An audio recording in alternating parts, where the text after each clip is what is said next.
Directly কই 1000 টাকা over আছে। আপনি যদি আজকে নামাজ পড়ে থাকেন, নামাজ পড়ছেন কি ভাই? আপনার নাম এদিকে গল্প করেন। আমার নাম নীলচন আলী। নীলচন আলী, আজকে কি বার ভাই? শুক্রবার। নামাজ পড়ছেন? নামাজ পড়াই হার নেই। পড়ার হার নাই না? তো গাছ দেখেন, আজকে যদি নামাজ পড়তো ভাই তাহলে ভাই তো 1000, আজকের ওভার আসলো 1000 টাকা। যে নামাজ পড়বো তাক দিম আজকে 1000 টাকা। তো দেখা যাক আপনার মতন এখানে ব্যবসা করা কয়জন মানুষ আছে? আছে 5-7 জন আছে। 5-7 জন আছে না? আমি তো দেখি তিনজনকে জিজ্ঞাসা করবো দেখি। ভাইজান আপনার নাম?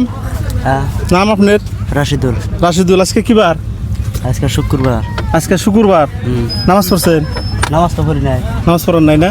না, তো মিথ্যা কথা কইতে পারতেন আর কি। হ্যাঁ, মিথ্যা কথা কম গা। তাহলে 1000 টাকা পাইতেন। 1000। মিথ্যা কথা কওয়া যাবো না নাকি? হ্যাঁ হ্যাঁ, যে তোমরা মুসলমান তাই না? হ্যাঁ। আল্লাহর কাছে ঋণ হয়ে থাকবো নাকি? জাহান্নামে হয়ে থাকবো না ভাই?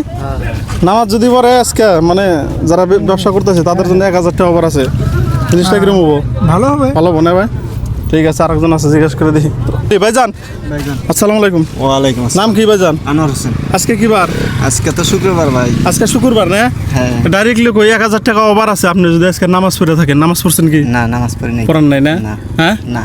মিথ্যা কথাও তো কইতে পারতেন। না, মিথ্যা কথা কম কেউ করে। মিথ্যা কথা কওয়ালি তো। মিথ্যা কথা কবেন কেন নাকি? হ্যাঁ। যেহেতু পড়েন নাই নাকি? যেটা তো যা- পড়ি নাই ওটা আল্লাহ তো দেখতেছে। মাইসে তুমি মিছা কথা কইতে লাভ নাই না। না না না না না, কওয়া যাবো না নাকি? না। আল্লাহর কাছে ঋণ হয়ে থাকবো।